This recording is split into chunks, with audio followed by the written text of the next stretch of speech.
Hello, what is up mga ma'am, sir, ma'am? Ako po si Ralph Cifras, isang visual artist from Manila, Philippines. And today we are going to customize the 112 scale Modo King na Batmobile and the Batpod. Okay? And meron din siya mga effects, super nice. Meron akong review nito sa aking channel, so if you want to watch the review, punta lang kayo sa YouTube channel ko and click niyo yung previous na video. So first step na gagawin natin, mag-apply tayo ng primer. Bosny number 1-in-1 flat clear. Mag-apply lang tayo ng adhesive layer para lahat ng paints na i-apply natin kakapit dun sa surface. Okay, balikan ko kayo kapag tapos na ako mag-apply. Okay, next na step na gagawin natin, we are going to apply gunmetal na paint using the dry brushing method para ma-emphasize yung mga sculpt, magkaroon ng highlights, and magkaroon ng level of weathering.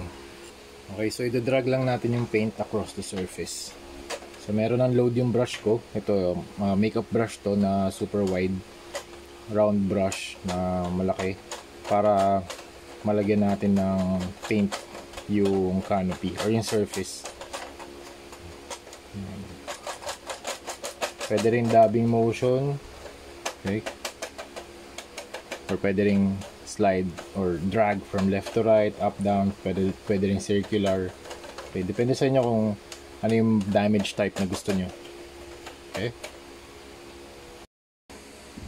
okay, done na tayo mag-apply ng gunmetal na paint for dry brushing. So lahat ng parts na gawa na natin, pati ito, pati yung Batpod na gawa na natin ng dry brushing layer na gunmetal. Now, next layer, silver paint naman yung gagamitin natin para ma-highlight din yung ibang area. So hindi siya super monotone na gunmetal lang.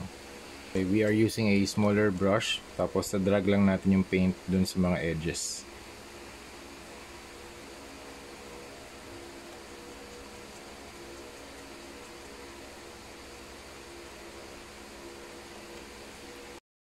Okay, next na step, we are going to use a water-based acrylic primer matte black na paint. Tapos gamit lang tayo ng sponge para makapag-apply tayo ng mas maliliit na mga dots. Okay, dab lang natin yung paint dun sa sponge. Tapos remove the excess using paper. And then pwede natin siya i-dab dun sa surface. Okay, para mag-create ng mas maliliit na dot effects or speckle effects.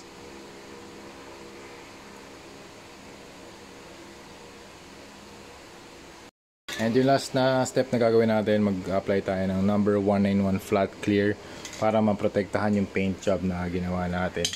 And so yun, ito na yung Batpod.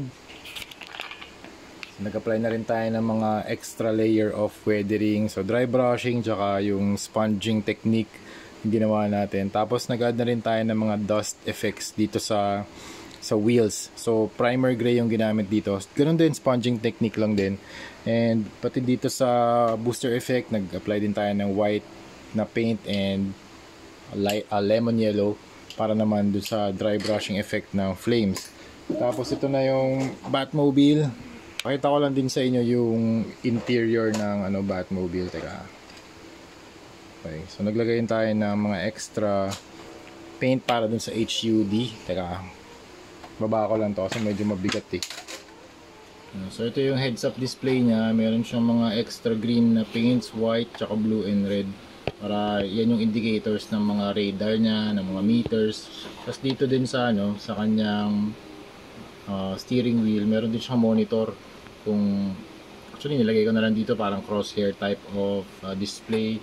Yung fuel, yung mga gauges, yung mga bars, mga numbers. Pero dots na lang din yung mga nandyan. Okay, tapos yung kanyang mga trigger functions or trigger buttons, nilagyan ko na lang din ng red and gold.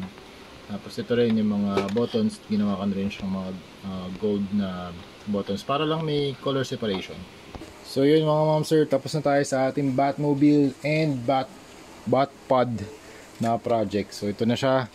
So ito na yung exterior, top shot, tapos meron din tayong side view. Tapos yung ilalim naka na rin to. Naka custom repaint na rin. So yan.